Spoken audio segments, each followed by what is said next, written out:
Hey, this is Gale Nelson, President and CEO of Big Brothers Big Sisters Miami. This is the Game of Life.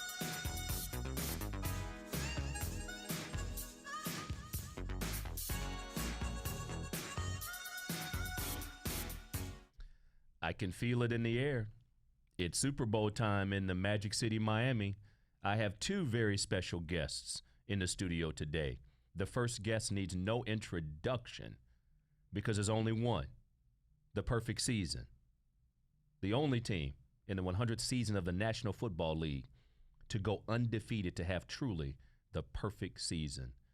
The actual Lombardi Trophy, the Super Bowl trophy from the Miami Dolphins in their victory over the Washington Redskins in 1972. So hats off to the Lombardi Trophy. And the Lombardi Trophy's here because got a very special brother in the studio, Rashad D. Thomas. Yes, sir. With the Super Bowl Host Committee. Now, what's your role with the Super Bowl Host Committee, Rashad? Welcome to the Game of Life, first of all, brother. Thank you, Gale, and I appreciate the opportunity to be here. My role with the Miami Super Bowl Host Committee, I'm the Vice President of Business Connect and Legacy Projects.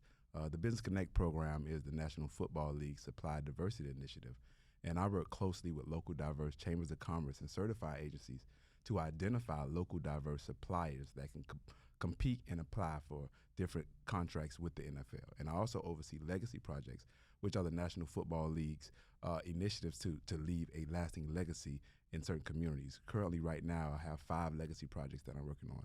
3 of them are football fields. We redid the football field at Miami Beach Senior High. Beautiful. We just recently had the ribbon cutting in December where we went to Goose and redid the football field at Goose Park. And it was very important that we identified a location that was, we felt had been overlooked for several years. And Goose was definitely one of those communities that, never benefited from different events coming to South Florida. So for the Goose community, that was definitely a huge honor. And we also have Gwen Cherry Park, where we'll be doing that ribbon cutting on the week of Super Bowl. That's the one that Roger Goodell would be at. And I'll make sure that you get an invite to be to that. I appreciate that, brother. Yes, I believe it's January 30th. Okay. We'll connect and I'll make sure you. Then we have one with the Baywalk, with the DDA, the Downtown Development Authority, where we changed the lights at the Baywalk. About a quarter mile of the lighting fixtures at Bayfront Park and surrounding areas has been changed. And we also have one with Broward County, where we're going to Plantation Heritage Park to do a youth fitness zone. That's beautiful. Okay. So it's clearly, as a football fan, anybody that knows me knows my love for the game. But when you talk about the Super Bowl brand, when you talk about what it means to a city. Now, what was that day that we found out that the Super Bowl 54 was coming to Miami? We found out on May 24th, 2016. That was the day that we actually won the bid for Super Bowl LIV to be hosted right here in Miami on February 2nd of 2020. My. And let me tell you something with that. But the preparation started long before that. Yes. In order to get that bid, there was a lot of moving pieces. You had to identify those different partners that supported what the host committee and what our chairman, Rodney Barreto, was looking to do right here in Miami-Dade County. So it was a lot of moving pieces, and hats off to Rodney Barreto, who is the chairman and Absolutely. the only chairman to host 3 Super Bowls. That's impressive. Very impressive. Unprecedented. Yeah. My goodness. And so when we talk about, just the businesses and supplier diversity as well, just like making a team, and this is a game of life for those who, I was so excited about the Super Bowl trophy. I didn't even introduce myself, Gale Nelson, President and CEO of Big Brothers Big Sisters, host of the Game of Life. But with that, and here in studio with Rashad D. Thomas, with the Super Bowl Host Committee, and of course the Lombardi Trophy, which needs no introduction, but we're going to keep introducing the Lombardi Trophy. I've never had the Lombardi Trophy in the studio, so appreciate you bringing a good friend by as well. But going back to making a team, businesses such as in life. Correct.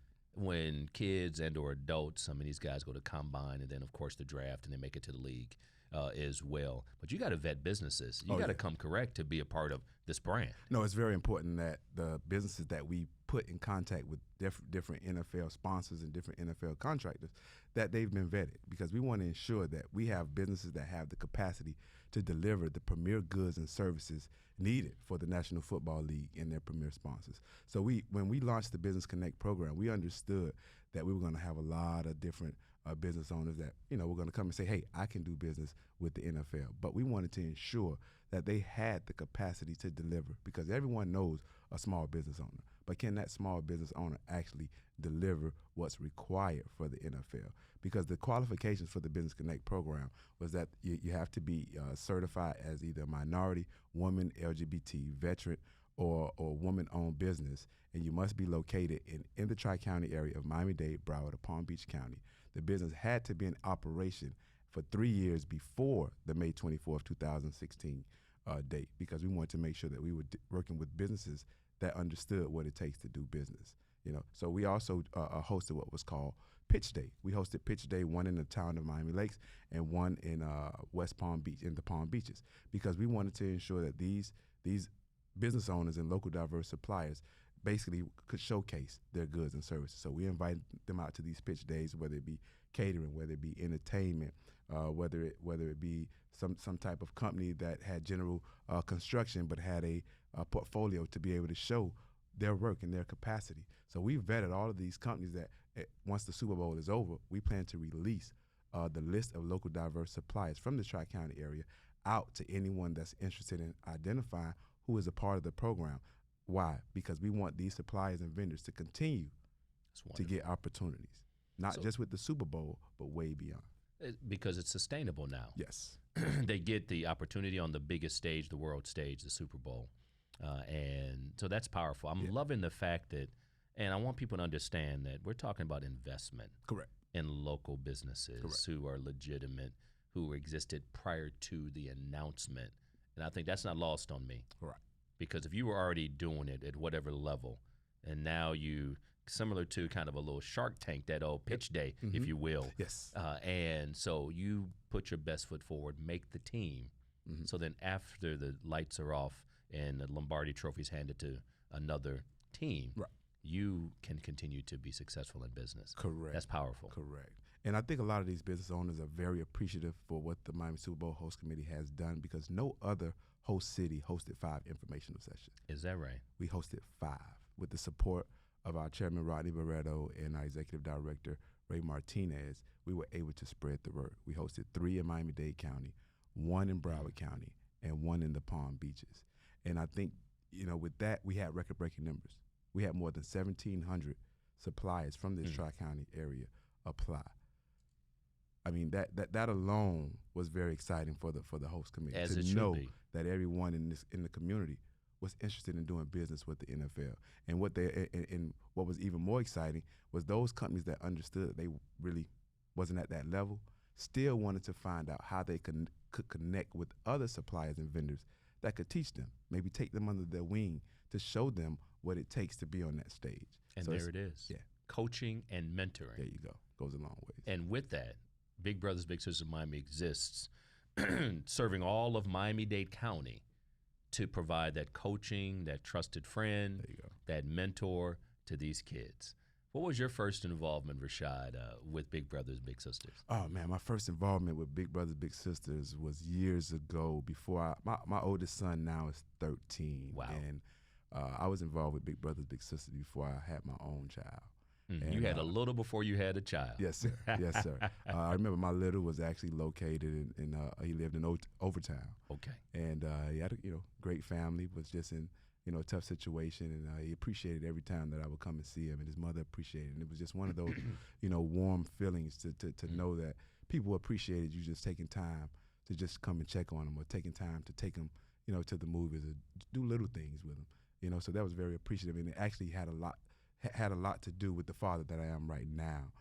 From that first foundation of having the responsibility to look over a young man, and now being the father of 3. It started back when I got involved with Big Brothers Big Sisters, to learn what it takes for someone to lean on you. That's a beautiful thing. Yes, sir. That's a beautiful thing. So thank you for your service as an alumni Big Brother. But not only that, just as another man taking care of his business. Yes, sir. As well. But when you think about mentoring, you've mentored, many children, but you had your own little brother, and now you have your own family. But who mentored you? And as we think about the challenge, the growth, because what people need to understand, and I share this on every show, and for those listening, we're in the studio with Rashad D. Thomas, Super Bowl Host Committee, as we think about the big game coming to town, as we think about what we want to do to impact Miami before, certainly during, and after the game. Who mentored you along the way to help get you where you are today, brother? Man, I love that question, man. It was my grandmother, Ava Lee Baldwin. Call the name. Yes, sir. I mean, that was my everything. She passed away in 2002, but before her passing, I mean, she instilled the value of community. She was a pastor at a church on 66th and 18th, and for her, it was all about serving the community. You know, she always wanted to give back, and that's what I always saw her do. She worked, for Cedars Hospital, and she worked that 11 to 7 shift from 11 at night to 7 in the morning. She would go from church from 7:30 to 10:30 and run straight from church to work. So for her, it was always about serving. It was always about ensuring that people in the community was happy, that there was a need in the community to see how you could help fill that gap. So for me, that's what it's all about. People ask me, what's my forte? I say my forte is being a connector, connecting the dots and ensuring that whatever needs to be done, trying to ensure that it gets done. That's beautiful. That's beautiful. And so your role with the Super Bowl Host Committee is, as we talk about partnership, partnerships, you're involved with Big Brothers, Big Sisters, yes. Our partnership with Miami-Dade County. Yes. And so just for the benefit of our audience, when Super Bowl comes to town, and the partnership with Miami-Dade County. Yeah. So Miami-Dade County has a great partnership with the Miami Super Bowl Host Committee, and I would definitely say hats off again once to Rodney because of his relationship with Miami-Dade County. The county loans 2 executives to the Miami Super Bowl Host Committee to oversee different programs and initiatives. And for me, I was fortunate to have the Legacy Project and the Business Connect program. So a lot of times it's all about community. So when you talk about community, you talk about business, you talk about legacy projects. And that's what the county wants to ensure with their partnership with the host committee, is to ensure that whatever is done with the community, that is done correctly, decent, and in order. I like that. I like that. As we think about just your story, and not only as a dad today, raising your kids, your grandmother who mentored you, but when I think about what I want to say, 55th and 7th. Yes, sir. When I say that, yes, sir. So those aren't just numbers.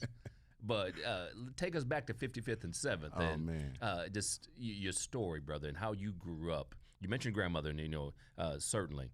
But just it's important for people to get context. Yes. Yes. Especially most of the kids we serve here in Miami-Dade County look like you and me. Yes, sir. And I think it's vitally important. We serve all children, no mistaking about that. But it's important for people to understand that here we are sitting in a studio talking about impact. Yes, sir. Investment. Yes, sir. I grew up in inner city Toledo, Ohio. There you go. And I share when kids see me in my shirt and my suit jacket and all that, I said, don't get confused into thinking that I didn't have to pay my dues. And so 55th and 7th, take us back there, brother. Oh, man, 55th and 7th, that's the first place I went straight from the hospital at Homestead Air Force Base. And anyone that's a Miami native can definitely tell you that, growing up in Liberty City is not easy. It's definitely one of the lowest income areas in Miami-Dade County. And there's a lot of crime, a lot of violence, and it's definitely easy to become a product of your environment. Most of the individuals that I grew up with are either now dead or in jail. When I was growing up, there was a gang called the John Doe Gang. And most of those individuals I actually had the opportunity to play football with. A lot of them I personally knew, but, thankful for my grandmother and my mother who, ensured that I didn't go in those directions, to ensure that I would not become a product of my environment, because it was easy. A lot of the guys that lived in the projects, and the mothers, wasn't fortunate enough to provide anything for them, or their father was in prison. And it's one of those, I can remember going to Miami-Jackson Senior High as a 9th grader, and sitting in the band classroom, and a guy asked me for a milk crate, and he put a gun out on me when I told him no. And those were the type of situations that I had to grow up with in Liberty City. So it was one of those things where you can either choose to go left or you can choose to go right. And I learned at a young age that I needed to create a network, and I needed to create a network that was out of my environment. And I think one of the other things that really was a factor to help me get out of that Liberty City mindset, because a lot of times it's a mindset. That's right. Because when you're growing up in that environment and you see people doing certain things, you think that's life. And that's when you a don't norm. when you don't see anything different, you don't have anything to really look forward to, because you think, okay, this is it. But for me, my mom always sent me to schools out of my community. I was fortunate enough to go to North Beach Elementary. I went to Miami Springs Middle School and graduated from Coral Gables High School, where I went to Coral Gables High School on a minority transfer. So my mom understood that the Miami Jacksons, there's nothing against the Miami Jacksons in the Northwest. There's some amazing and successful people that have come out of those schools that I'm friends with. But for my mother, she wanted me to see a lot, see different. And I can remember I played football, and we would have tour days, and I would go to some of my teammates' homes in Coral Gables, and I thought I was in paradise. Here it is. These kids already had homes with 3 and 4 car garages, and a pool and jacuzzi. And I love to tell this story, and a lot of my friends love to laugh. But it's a true story. For me, I didn't have a pool. I didn't have a jacuzzi. So for me, I was the only child, and when I wanted to do something exciting or cool off, I would actually wash out the trash can, man, and fill it up with some water and sit in the front yard and relax. But that was life for me. Well, now my kids, they, if I was to ever try them with that, it's like, Dad, what are you talking about? Let's go to the hot tub at the hotel or something. So for my kids now, they look forward to going to hotels on the weekends and get in the pools and the jacuzzis. So and that's what creating that network outside of my community has done for me, and that's why now I'm still passionate about giving back, going right back into my community, looking for that young man that needs to create a network. I give everyone my phone number, and people call me up because I'm like, it's important that you understand that I mean what I say. That's right. And I can't just say, hey man, if you need me, call me. And it's like, well, how am I getting in contact with you? Call me. Here's my number. Because when I was coming up, I didn't have that individual. I played for Liberty City Optimists, but a lot of the guys that was at the Optimist Club, they were, for lack of a better word, they were gangsters. Yeah. So it was nothing they could really teach me, but the life that a lot of the other kids were living, the John Doe gang. But my mom and my grandmother, it wasn't putting up. Not today. No, sir. Not today, not ever. Yeah. And what you dropped a lot of knowledge, brother. Being Appreciate authentic, being real, being genuine. Here's my number. Yes, sir. The choice that you made, because at the end of the day, winning is a mentality. Ask any athlete, and when you think about that, winning is a mentality. And so your mom and your grandmother said, no, you're going to be victorious. We're going to put you in a position to do just that. And so I applaud the man you are today. I applaud those who mentored you along the way.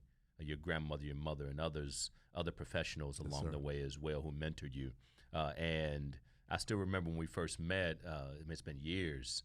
Want to say, man, it was probably, Russell Benford was part of that process and one of your mentors as well. Oh, that's my guy. Yeah, no doubt. So shout out to Russell Benford. We're going to send him this podcast. But one of the things that's important as we move forward with Super Bowl, LIV. That's got a nice ring to it. Yes, sir. LIV.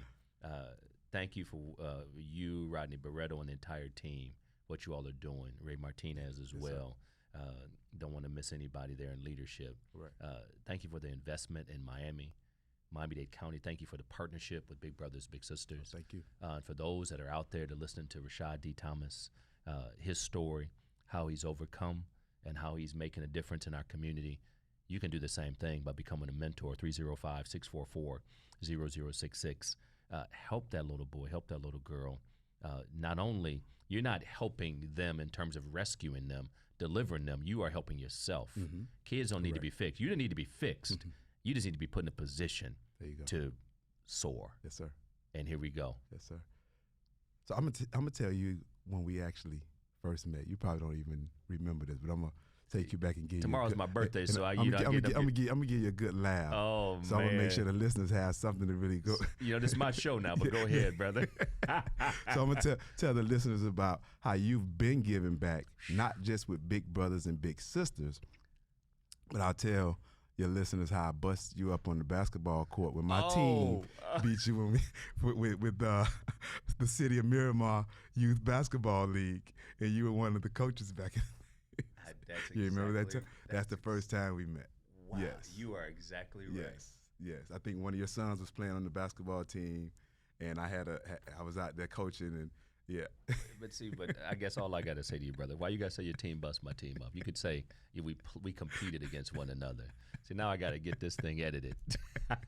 But at the end of the day, brother, I'm glad we're on the same team now. Yes, sir. Yes, sir. And the same team now is we're going to make sure we help promote education, social justice, making sure everybody on the game of life. Yes.